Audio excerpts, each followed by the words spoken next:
നമസ്കാരം. ആയുർവേദ സസ്യങ്ങളിൽ ശതാവരിക്ക് ഒരു പ്രത്യേക സ്ഥാനമുണ്ട്.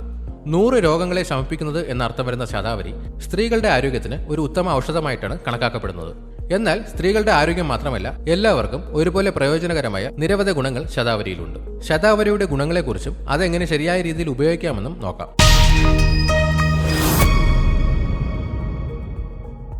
ആർത്തവ ക്രമക്കേടുകൾ, വേദന, അമിത രക്തസ്രാവം എന്നിവ നിയന്ത്രിക്കാൻ സഹായിക്കുന്നു. PCOS പോലുള്ള അവസ്ഥകൾക്ക് ആശ്വാസം നൽകാൻ സഹായിക്കും.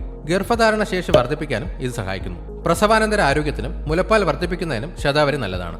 ആർത്തവം നിൽക്കുന്നതുമായി ബന്ധപ്പെട്ട ബുദ്ധിമുട്ടുകൾ കുറയ്ക്കാൻ ഇത് സഹായിക്കും. അസിഡിറ്റി, നെഞ്ചിരിച്ചിൽ എന്നിവ കുറയ്ക്കുന്നു. ആമാശയത്തിലെ അൾസറിനും ഇത് നല്ലതാണ്. ശരീരത്തിലെ പ്രതിരോധശേഷിയെ വർദ്ധിപ്പിക്കാൻ സഹായിക്കുന്ന ആന്റി ഓക്സിഡന്റുകൾ ഇതിലടങ്ങിയിട്ടുണ്ട്. ഇത് രോഗങ്ങളെ ചെറുക്കാൻ ശരീരത്തെ പ്രാപ്തമാക്കുന്നു. മാനസികമായ പിരിമുറുക്കം, ഉത്കണ്ഠ എന്നിവ കുറയ്ക്കാനും ഇത് സഹായിക്കും. നല്ല ഉറക്കം ലഭിക്കാനും ശരീരത്തിലെ ഹോർമോൺ നില നിലനിർത്താനും സഹായിക്കും. ശരീരത്തിലെ ഫ്രീ റാഡിക്കലുകളെ ചെറുക്കുകയും കോശങ്ങൾക്ക് നാശമുണ്ടാകുന്നത് തടയുകയും ചെയ്യുന്നു. ചർമ്മത്തിന്റെ ആരോഗ്യത്തിനും യുവത്വം നിലനിർത്താനും ഇത് സഹായിക്കും. ഇത് എങ്ങനെ ഉപയോഗിക്കാമെന്ന് നോക്കാം. ശതാവരി പല രൂപങ്ങളിൽ ലഭ്യമാണ്. ശതാവരി പൊടി, ലേഹ്യം, ക്യാപ്സ്യൂളുകൾ ഇങ്ങനെ പല രൂപത്തിൽ ഇത് ലഭ്യമാണ്. 1 ടീസ്പൂൺ ശതാവരിപ്പൊടി 1 ഗ്ലാസ് ചൂടുവെള്ളത്തിലോ പാലിലോ കലർത്തി ദിവസവും 1-2 തവണ ഇത് കഴിക്കാം. ഇതിൽ വേണമെങ്കിൽ അല്പം തേനോ ശർക്കരയോ ചേർക്കാം. പ്രത്യേകിച്ച് രാവിലെ വെറും വയറ്റിൽ കഴിക്കുന്നതാണ് നല്ലത്.